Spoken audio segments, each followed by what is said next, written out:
Syria, once a beacon of history and culture in the Middle East, a land where ancient civilizations thrived and left their indelible marks on the sands of time, is now synonymous with unimaginable violence and suffering. The cities that once stood as testaments to human achievement are now reduced to rubble and ash. The fall of Bashar al-Assad, once considered inevitable by many, has not ushered in an era of peace and democracy. Instead, it has led to a power vacuum, a void filled by chaos and brutality. Instead, it has plunged the nation into a chaotic abyss, where death and persecution are rampant. The streets echo with the sounds of gunfire and the cries of the wounded. Reports from international observers paint a horrifying picture. Over 1,300 souls extinguished in just 72 hours, their lives brutally cut short in a whirlwind of bloodshed. The scale of the violence is almost incomprehensible. The streets, once bustling with life, are now littered with the bodies of the innocent. The vibrant markets and lively neighborhoods have become silent graveyards. Families huddle in fear, their homes no longer sanctuaries but potential tombs. The constant threat of bombings and raids leaves them in a perpetual state of terror. The stench of death hangs heavy in the air, a grim testament to the savagery that has engulfed the nation. Smoke rises from the ruins, a haunting reminder of the lives lost. The world watches in horror as the situation spirals further out of control, a stark reminder of the fragility of peace and the devastating consequences of unchecked violence. News outlets broadcast the grim reality, but the international response remains tepid. This is not a conflict confined to battlefields or fought between armies.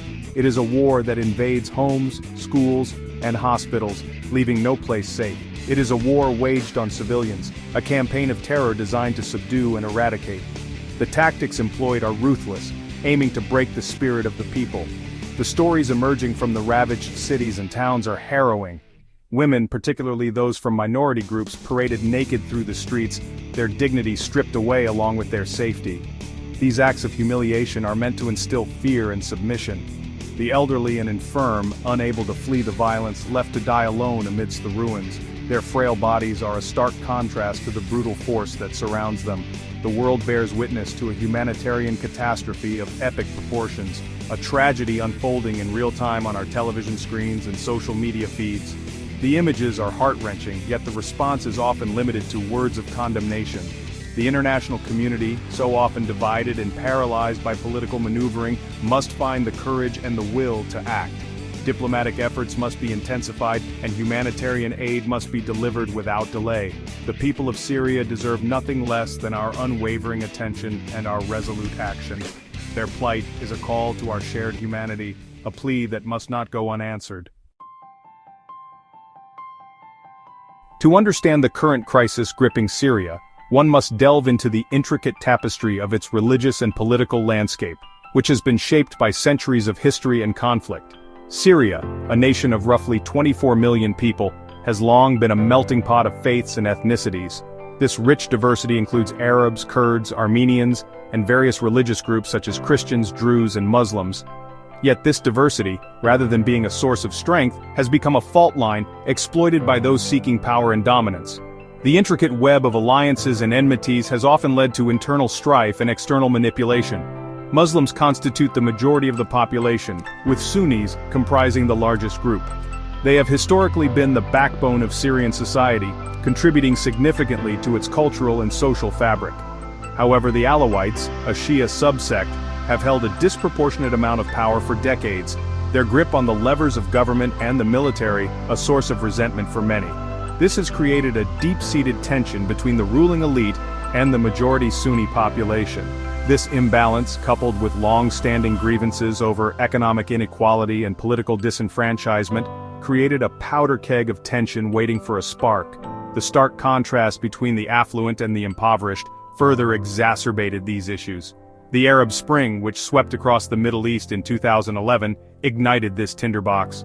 The wave of protests that began in Tunisia and Egypt soon spread to Syria, where people took to the streets demanding change.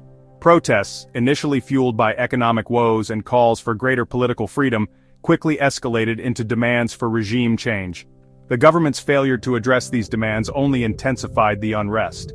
Assad's brutal crackdown on dissent, employing the full might of his security forces, only served to further inflame the situation. The use of violence against peaceful protesters marked a turning point leading to widespread condemnation and escalating violence. As the conflict intensified, it drew in external actors, each with their own agendas and interests. Countries like Russia, Iran, and the United States became involved, each supporting different sides in the conflict. Regional powers, vying for influence, armed and funded different factions, transforming a domestic uprising into a complex proxy war. This external involvement further complicated the situation, making a resolution even more elusive. The Syrian people, caught in the crossfire, have paid the ultimate price. Millions have been displaced and countless lives have been lost, leaving a nation in ruins and a population in despair. Under the iron-fisted rule of Hafez al-Assad and later his son Bashar, the Alawites ascended to a position of unprecedented power in Syria. Long marginalized and ostracized, they found themselves at the helm of the state, controlling the military, the intelligence services, and key sectors of the economy. This dramatic reversal of fortune, however, came at a cost. While many Alawites benefited from their newfound status, enjoying economic prosperity and political influence, they also became inextricably linked to the Assad regime and its brutal policies. As the uprising against Assad gained momentum, the Alawite community found itself increasingly isolated, viewed with suspicion and fear by segments of the Sunni majority. With the fall of Assad, the Alawites' worst fears are being realized. No longer shielded by the regime's protection, they have become targets of revenge attacks, their homes looted and burned, their businesses destroyed. The very institutions that once guaranteed their safety, the military and security forces, are now shadows of their former selves, unable or unwilling to protect them.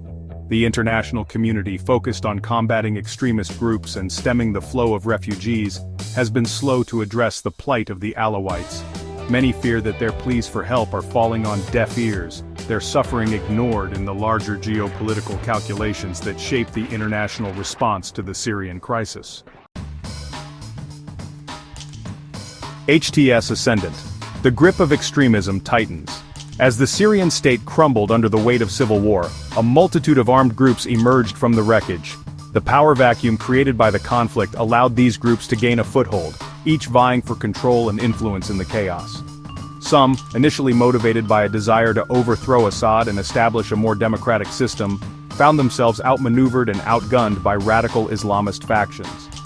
These factions, often better funded and more ruthless, quickly rose to prominence. Among these, Hayat Tahrir al-Sham, or HTS, an extremist group with ties to al-Qaeda, has emerged as a dominant force. Their strategic acumen and brutal tactics have allowed them to outlast and overpower many of their rivals.